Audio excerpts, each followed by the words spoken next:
আমার স্বামী যখন এই পৃথিবী ছেড়ে চলে গেলেন তখন আমার জীবনে অনেক পরিবর্তন এসেছিল। আমি তখন 2 সন্তানের মা এবং একই সঙ্গে একটি ক্লিনিকে কাজ করতাম। সেই সময় আমার ভাগ্নে আমাদের সাথে থাকত এবং পড়াশোনা করত। একদিন রাতে আমি প্রচণ্ড কোমরের ব্যথায় ভুগছিলাম। পাশের রুমে আমার ভাগ্নে ছিল। তাই তাকে ডেকে বললাম, আমার কোমরে প্রচণ্ড ব্যথা, তুমি কি একটু মালিশ করে দিবে যাতে ব্যথা কমে যায়? সে এসে আমার কোমরে হালকা করে মালিশ করে দিতে শুরু করল, আর আমি ঘুমিয়ে পড়লাম। সকালে উঠে দেখি সে আমার সাথেই ঘুমিয়ে পড়েছিল। পরে দেখলাম সে ইতোমধ্যে আমার মেয়েদের স্কুলে পাঠানোর জন্য প্রস্তুত করেছে। আমি অনেক সুন্দর ছিলাম, একটু স্বাস্থ্যবান হওয়ায় আমাকে আরও বেশি আকর্ষণীয় লাগে। আমি নিজের শরীরের অনেক যত্ন নিতাম। আজকের গল্পটি হবে স্পেশাল, রেডি থাকো। দয়া করে গল্পগুলো ভালো লাগলে ভিডিওটি লাইক, শেয়ার এবং চ্যানেলটি সাবস্ক্রাইব করো প্লিজ। আমার ভাগ্নে যখন আমাদের বাড়িতে থাকতে শুরু করেছিল তখন সে ঘরের কাজেও সাহায্য করত। একদিন আমি লক্ষ্য করলাম সে মাঝে মাঝে আমার দিকে কৌতূহল নিয়ে তাকিয়ে থাকে, হয়তো আমাকে একজন দায়িত্ববান হিসেবে দেখার চেষ্টা করছিল। যেহেতু আমি তাকে নিজের সন্তানের মতোই ভালোবাসতাম, তাই কিছুদিন পর আর এ বিষয়টা নিয়ে ভাবিনি। বাড়িতে আর কেউ না থাকায় আমি সব সময় হালকা পোশাক পরতে ভালোবাসতাম। এক রাতে আমি বেশ দেরিতে ঘর থেকে বের হলাম। বাইরে বেরিয়ে দেখি ভাগ্নে তখনও জেগে আছে। প্রথমে ভাবলাম হয়তো পরীক্ষার জন্য পড়াশোনা করছে, কারণ তার পরীক্ষার সময় ঘনিয়ে এসেছে। ভাবলাম একটু তার সাথে কথা বলি। তার ঘরের দরজার কাছে গিয়ে দেখি দরজাটা অল্প খোলা। দেখে মনে হলো সে হয়তো কিছু দেখছে। আমি তাকে বিরক্ত না করার জন্য ধীরে ধীরে এগিয়ে গেলাম তার কি করছে সেটা দেখতে। কিছুক্ষণ পরে আমি বুঝতে পারলাম সে এমন একটি ভিডিও দেখছে যেটা আমার পরিচিত কিছু বলে মনে হচ্ছিল। তবে বিষয়টা ছিল বেশ ব্যক্তিগত। তখনই উপলব্ধি করলাম সে হয়তো জীবনের এক নতুন অধ্যায়ে পা রাখছে, যেখানে কৌতূহল এবং পরিবর্তন স্বাভাবিক। আমি তাকে কিছু বললাম না, কারণ আমি জানি এই বয়সে এমন কৌতূহল অনেকের মধ্যেই আসে। সময়ের সাথে সে নিজেই বিষয়গুলো বুঝে নেবে। আমার ভাগ্নে কুনাল যখন শহরে পড়াশোনা করতে এলো তখন আমাদের ঘরে এক নতুন প্রাণের সঞ্চার হল। তার আগমনে আমার মেয়েরাও যেন আবার হাসতে শিখল। আমি একজন বিধবা মা হিসেবে অনেক সংগ্রাম করেছি। জীবনের একাকিত্বে আমার হৃদয় প্রায়শই ভারাক্রান্ত হয়ে পড়ত, কিন্তু কুনাল এর উপস্থিতি আমাদের পরিবারে এক নতুন আশার আলো এনে দিয়েছিল। আমার একাকিত্ব কাটানোর সঙ্গী ছিল কুনাল। তাকে আমি অনেক ভালোবাসতাম। কুনাল আমাদের সঙ্গে থাকতে শুরু করার পর আমি বুঝতে পারলাম সে কেবল একজন আত্মীয়ই নয়, একজন ভালো বন্ধু হয়ে উঠেছে। আমি তাকে নিজের সন্তানের মতোই ভালোবাসতাম। আমার ছেলেমেয়েদের খুশি রাখতে এবং তাদের দেখাশোনা করতে আমি সবসময় চেষ্টা করেছি। অনেক চ্যালেঞ্জ সত্ত্বেও আমি আমার পরিবারের জন্য শক্ত হয়ে বেঁচেছিলাম, যেন আমার মেয়েরা কোনো কষ্ট না পায়। আমার জীবনের দুঃখ ও একাকিত্ব কাটিয়ে ওঠার জন্য আমি নিজেকে কাজে ব্যস্ত রেখেছিলাম। আমি ক্লিনিকে কাজ করতাম, আর কুনালও মাঝে মাঝে আমার কাজে সাহায্য করত। ওর সাথে সময় কাটাতে গিয়ে মনে হয়েছিল আমার জীবনে আবার আনন্দ ফিরে এসেছে। সে ছিল আমার পরিবারের জন্য আশীর্বাদের মতো। আমাদের সকলকে একত্রিত করার জন্য সে শহরে পড়াশোনা করতে এসে আমার 2 মেয়েকে পড়ানোর দায়িত্ব কুনালকে দিয়েছিলাম। কুনাল খুবই শান্ত ও নম্র প্রকৃতির, তাই আমি ভীষণ খুশি ছিলাম যে সে আমার মেয়েদের পড়াতে শুরু করেছে। তার সাহায্যে মেয়েরা আবার পড়াশোনায় মনোযোগী হল এবং ভালো নম্বর পেতে শুরু করল। বাবাকে হারানোর পর তাদের পড়াশোনা প্রায় বন্ধ হয়ে গিয়েছিল, কিন্তু কুনাল এর আন্তরিক প্রচেষ্টায় তারা আবার আগ্রহ ফিরে পেয়েছে। কুনাল ভার্সিটিতে যেত এবং আমরা যেদিন ক্লিনিক থেকে ফিরতাম তখন আমি খাবার তৈরি করতাম, কিন্তু সে সবসময় নিজের রুমে বসে একাই খাবার খেত। আমি কখনো তাকে তার সিদ্ধান্তে বাধা দিইনি, কারণ সে সবসময় তার ব্যক্তিগত সময়কে সম্মান করত। মাঝে মাঝে আমি লক্ষ্য করতাম সে আমার দিকে তাকিয়ে আবার নিজের কাজে চলে যেত।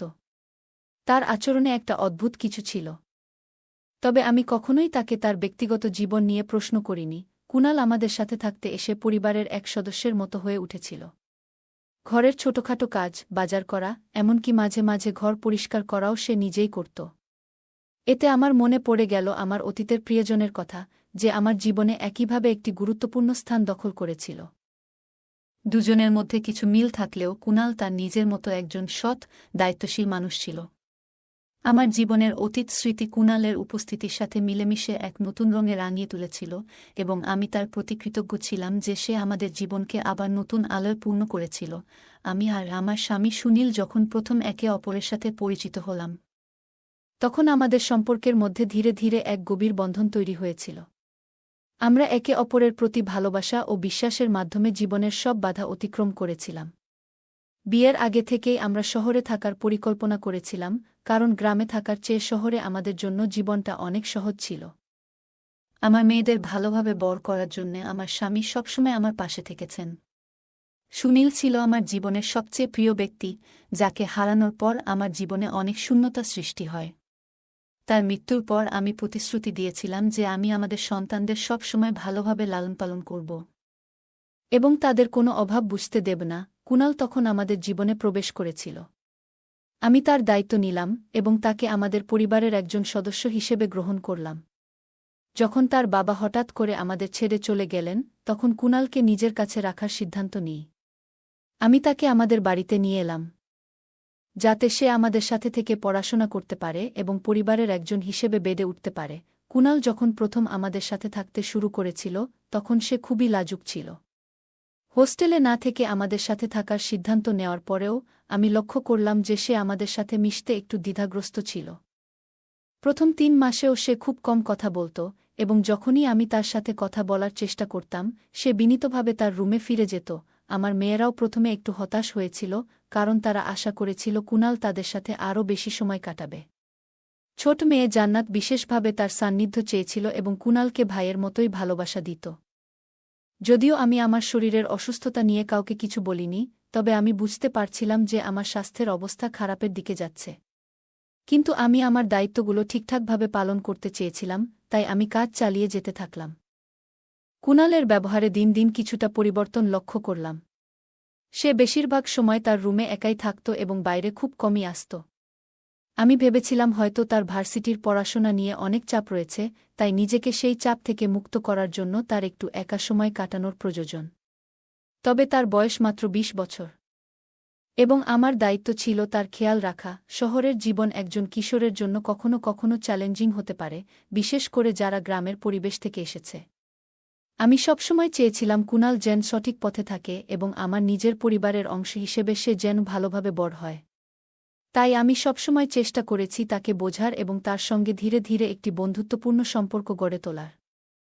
৪ মাস হয়ে গেছে, কিন্তু কুনালের সঙ্গে আমার সম্পর্ক এখনও খুবই দূরত্ব ছিল। ও সবসময় লাজুক ছিল আর আমার দিকে তাকাতে গেলেই মাথা নিচু করে ফেলত। আমি তার সম্পর্কে জানতে খুব আগ্রহী ছিলাম, বিশেষ করে সে কেন রাতে এত তাড়াতাড়ি রুমে চলে যায়। আমার শরীরের অসুস্থতার কারণে কিছুদিন এ বিষয়ে খোঁজ নিতে পারিনি। তবে একটু সুস্থ হওয়ার পর ঠিক করলাম কুনালের রুমে কী ঘটছে তা জানার চেষ্টা করব। একদিন রাতে, যখন আমার মেয়েরা টিভি দেখছিল, আমি সাহস করে কুনাল এর রুমে গিয়ে লুকিয়ে থাকলাম। কিছুক্ষণ পর কুনাল রুমে এসে দরজা বন্ধ করল এবং চুপচাপ কিছুক্ষণ বসে রইল। আমি ভেবেছিলাম সে হয়তো ক্লান্ত হয়ে বিশ্রাম নিচ্ছে। তারপরে কুনাল তার ল্যাপটপটা খুলল এবং আমি ভাবছিলাম হয়তো সে পড়াশোনা করবে। কিছুক্ষণ পরে সে একটি ভিডিও চালাল। আমি সেখানে যা দেখলাম তা আমাকে হতবাক করল। ভিডিওটি ছিল আমার কিছু ব্যক্তিগত মুহূর্তের, যা কখনোই অন্য কারো কাছে যাওয়ার কথা ছিল না। আমি এতটাই বিস্মিত হয়ে গেলাম যে বুঝতে পারলাম না একজন পরিবারের সদস্য কিভাবে এমন কিছুতে জড়িয়ে পড়তে পারে। আমি একদম চুপ করেছিলাম, কারণ আমি বিশ্বাস করতে পারছিলাম না যে কুনাল এতটা ভিন্ন আচরণ করতে পারে। আর সে এসব পেল কোথা থেকে? আমি অবাক হয়ে দেখলাম কুনাল এমন কিছু দেখছে যা একদমই তার দেখা উচিত ছিল না। আমি অবিলম্বে আমার লুকিয়ে থাকার জায়গা থেকে বেরিয়ে এলাম এবং সে তখনও বুঝতে পারেনি যে আমি ওর ঘরে ছিলাম। আমাকে তার সামনে দাঁড়িয়ে থাকতে দেখে কুনাল বেশ অপ্রস্তুত হয়ে গেল এবং ভীতু কণ্ঠে জিজ্ঞেস করল, আপনি এখানে কি করছেন খালা? আমি শান্তভাবে তার দিকে তাকিয়ে বললাম, তুমি যা করছ সেটা আমি দেখেছি। কুনাল এর মুখে আশ্চর্য ও অপ্রস্তুত ভাব ফুটে উঠল। আমি তাকে বোঝাতে চেষ্টা করলাম যে সে আমার কাছে একেবারে পরিবারের একজন এবং আমি সবসময় তাকে নিজের সন্তান বলে মনে করতাম। কুনাল এর আচরণের পেছনে কারণ জানতে চাইলে সে মাথা নিচু করে নিরুত্তর রইল। অবশেষে একটু চুপ থাকার পর সে মৃদু কণ্ঠে স্বীকার করল যে সে কিছু ভুল করেছে। সে জানালো সে হয়তো ভুল পথে চলে গিয়েছিল এবং নিজেই কিছু ভুল সিদ্ধান্ত নিয়েছিল। আমি তাকে বোঝালাম পরিবারে একজনের গোপনীয়তা ও সম্মান বজায় রাখার গুরুত্ব কতটা এবং সে যেন তার ভুল থেকে শিক্ষা নেয়। কুনাল আমাকে জানালো যে সে গ্রামের শান্ত পরিবেশ থেকে শহরে আসার পর তার আবেগকে নিয়ন্ত্রণ করতে পারেনি। একদিন সে তার এক পুরনো বন্ধুর সঙ্গে কথোপকথনের সময় অদ্ভুত পরামর্শ পেয়েছিল। সেই বন্ধুটি তাকে বলেছিল নিজের মনের কৌতূহল মেটানোর জন্য বাড়িতে একটি ক্যামেরা বসাতে। কুনাল স্বীকার করল যে একদিন সে সুযোগ পেয়ে আমার ঘরে গোপনে সেই ক্যামেরা লাগিয়ে দেয়। তার কথা শুনে আমি হতবাক হয়ে গেলাম। আমি অবাক হয়ে তাকে জিজ্ঞেস করলাম, তুমি কি ভুলে গেছ তুমি আমার সন্তানের মতো ছিলে? কিন্তু তার জবাবে সে আরও অবাক করে দিয়ে বলল, আমার আবেগ ও চিন্তাভাবনা একসময় পরিবর্তিত হয়েছে। আমি আর ছোট্টি নই। শহরে আসার পর থেকেই আমি তোমাকে ভিন্ন চোখে দেখছি। তার এই কথা শুনে আমি অবাক হয়ে গেলাম। তার কথাগুলো আমার জন্য ছিল খুবই ধাক্কা দেওয়ার মতো। সে নিজের আবেগ এবং অনুভূতির কথা স্বীকার করছিল যা আমি আগে কখনোই কল্পনা করিনি। আমি তাকে বোঝালাম যে আমরা পরিবারের মানুষ এবং আমাদের সম্পর্কের মধ্যে একটা দায়িত্ব ও সম্মান রয়েছে যা কখনোই ভুলে যাওয়া উচিত নয়। আমার ধারণা ছিল না যে কুনাল এতদূর চলে যাবে এবং আমাদের সম্পর্কের সীমা অতিক্রম করবে। আমি তার ল্যাপটপ চেক করে আমার সব ভিডিও মুছে দিলাম। তবে যা দেখলাম তাতে অবাক না হয়ে পারলাম না। তার ল্যাপটপে আমার বেশ কিছু রেকর্ডিং ছিল। আমি তাকে বললাম, তুমি এখনই তোমার জিনিসপত্র নিয়ে চলে যাও। আমরা একই ছাদের নিচে থাকতে পারি না। আমি স্পষ্ট করে বলেছিলাম যে আমি কোনো ধরনের জটিলতা বা অস্বস্তি চাই না, তাই সে যেন শান্তভাবে আমার জীবন থেকে চিরতরে চলে যায়। আমি তাকে আশ্বস্ত করেছিলাম যে আমি এই বিষয়ে ভাই বা পরিবারের অন্য কাউকে কিছু বলব না, তবে সে নিজেই তার সিদ্ধান্ত নেবে। কুনাল আস্তে আস্তে তার জিনিসপত্র গুছিয়ে নিতে শুরু করল। আমাদের জীবনে অনেকে ভুল করে, বিশেষ করে তরুণ বয়সে, যখন অনেক বিষয় পরিষ্কারভাবে বোঝা যায় না। আমি আল্লাহর কাছে কৃতজ্ঞ যে আমার সন্তানরা তখনও ছোট ছিল এবং তারা এই ধরনের কোনো ভুলের শিকার হয়নি। এই ঘটনাটি আমাকে শিক্ষা দিয়েছে কোনো অবস্থাতেই নিজের সতর্কতা হারানো উচিত নয়। গল্পটা কেমন লাগলো জানাতে ভুলবে না। আরও মজার মজার রোমান্টিক গল্প শুনতে চাইলে ভিডিওটি লাইক, শেয়ার এবং চ্যানেলটি সাবস্ক্রাইব করতে এবং বেল আইকনটি ক্লিক করতে ভুলবে না। ধন্যবাদ।